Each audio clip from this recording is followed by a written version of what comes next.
Alors moi je suis Catherine Cocchio, je suis chercheuse en lettres, j'enseigne à l'université Paris-Cité et je travaille depuis de longues années maintenant sur à la fois la modernité critique des années 20-30, les utopies, les utopismes, les nihilismes aussi et l'écriture de l'histoire et en particulier des catastrophes historiques, les littératures de témoignages, ce genre de choses. Et j'ai donc rencontré Nourit à cause de ça, sous le signe d'un séminaire en fait qui portait sur les catastrophes historiques et la manière dont on pouvait en hériter. Et j'ai suivi son travail de très près à partir de 2004, c'est-à-dire le premier film sur la langue, d'une langue à l'autre, Misafal et Safa.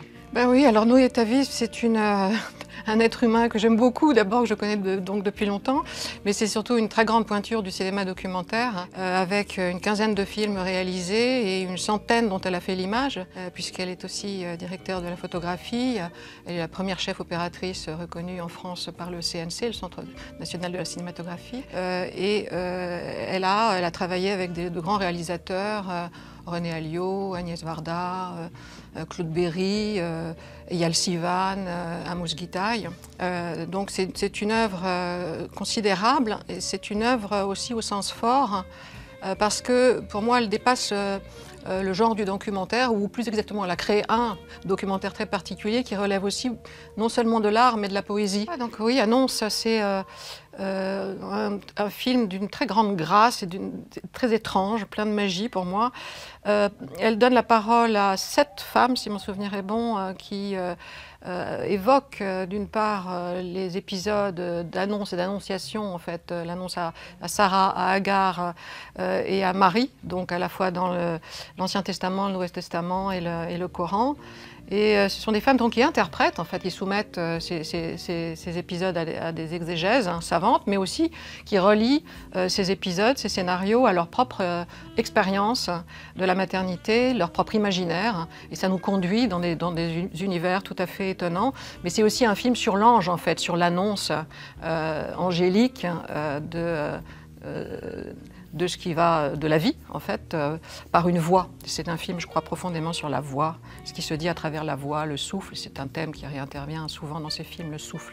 Donc cette espèce d'ovni, alors l'ovni vient bien sûr de quelque part. Elle est née à Tel Aviv en 1945 d'un père allemand, d'une mère tchèque, elle était germanophone aussi, qui ont fui le nazisme à la fin des années 30 pour s'installer en Palestine, mandataire. Elle est allée faire des études en France dans les années 60, à l'IDEC. Elle est donc ressortie avec son diplôme et elle a commencé à tourner très vite. Elle a tourné en particulier pour la télévision en Israël. Elle a fait un va-et-vient continuel entre la France et Israël. Et pourtant, on ne peut pas dire que le français soit sa langue, puisqu'elle en a plusieurs, elle en a gardé plusieurs. Elle blague, elle dit toujours elle-même qu'elle est analphabète en 4 langues. C'est une immense lectrice, mais elle n'écrit pas, elle parle et surtout elle fait parler. Et elle a une manière de faire parler les gens qui est son art en fait à elle, son rituel je dirais presque. Elle fait parler les gens de la parole, de la langue, des langues, de la pluralité des langues. Elle fait cela en revenant à Israël, à l'hébreu, qui est une espèce de terrain d'investigation en fait pour réfléchir sur cette pluralité des langues. Et elle le fait aussi dans une forme avec un idiome visuel très particulier, une forme très codifiée, très travaillée, très maîtrisée, et qui donne à ces films leur intensité et aussi leur rythmique qui fait leur prix. Et là, il y a une espèce de...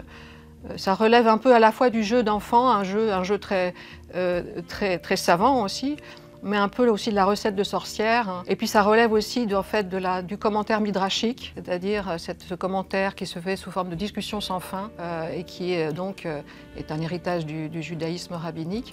C'est-à-dire que c'est une œuvre aussi qui hérite fortement du judaïsme, mais qui s'ouvre continuellement sur le monde. Et c'est ça aussi qui fait son prix. Oui, alors Vatersland, c'est un film important en fait, parce que c'est un film assez tournant, je crois, dans son œuvre. C'est un film dans lequel elle fait quelque chose comme un deuil à la fois du père et en montrant une Allemagne en deuil elle-même, Le père était berlinois, elle retourne à Berlin et elle traverse Berlin dans une durée de 30 minutes en prenant le S-Bahn, métro aérien, de l'est à l'ouest. Et pendant ces 30 minutes, elle fait parler 4 amis, dont 2 sont psychanalystes, un acteur et écrivain et un physicien. Et ils parlent de cette Allemagne privée des Juifs qu'ils ont connue, ils sont de la même génération qu'elle, en manque de père symbolique, comme ils l'étaient, ils expliquent, ils racontent comment ils ont pris conscience de ce vide et comment ils se sont tournés vers des auteurs comme Kafka, Freud, Benjamin, justement, pour se construire des paternités symboliques dans cette Allemagne en deuil.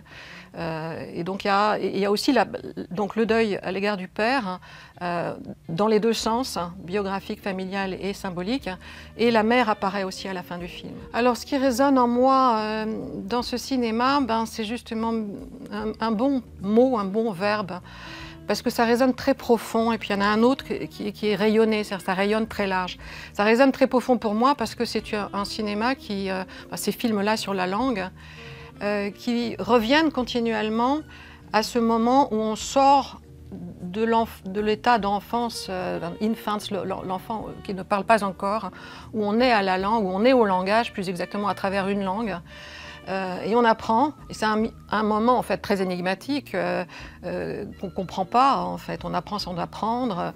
Ça n'a rien à voir avec le fait d'apprendre une langue ensuite quand on est adulte, mais c'est aussi là-dessus qu'elle s'interroge. En tout cas pour moi, comme ça a été un moment plutôt laborieux, difficile, compliqué, le langage, l'acquisition du langage, et que j'ai l'impression de faire tout le temps ce travail-là d'acquisition et d'être toujours dans une espèce à la fois de péril et d'émerveillement, ça m'est extrêmement sensible, ce qu'elle montre de cette espèce de point d'origine. Je vais peut-être essayer qu'on regarde de plus près, je vais lui retirer les verres du nez sur ce qu'il y a dans son chaudron de sorcière, c'est-à-dire comment elle a été formée, qu'est-ce qui la nourrit, qu'est-ce qui l'entête aussi, qu'est-ce qui l'obsède parfois, tous les ingrédients en fait qu'elle dans ses recettes. C'est-à-dire c'est une de ces artistes, au fond presque les grands artistes sont comme ça, c'est-à-dire qu'ils maintiennent vivante, vibrante, une part de leur enfance dans leur âge adulte. Et ça passe aussi pour moi, ce qu'on partage là, la pensée par image. C'est-à-dire à la fois ces films portent sur la parole et passent par la parole, et des paroles multiples, mais ça passe aussi par tout à fait autre chose, justement des en-deçà de la parole, l'image, c'est une pensée par image très forte. La musique aussi, la rythmique a un sens, a une importance forte. Il y a un plaisir de penser en fait, à travers ces films, qui est pour moi très unique, Je crois qu'elle arrive à faire quelque chose dans ce domaine-là qui est vraiment très précieux. Il y a aussi, bien sûr, on a beaucoup de lectures communes, on a des rayons de bibliothèque communs, pas tous d'ailleurs, mais c'est aussi là-dessus que je vais l'interroger, je vais la faire parler, essayer de la faire parler lors de la rencontre. Pour résumer, si Nurita Vive n'existait pas, il faudrait l'inventer.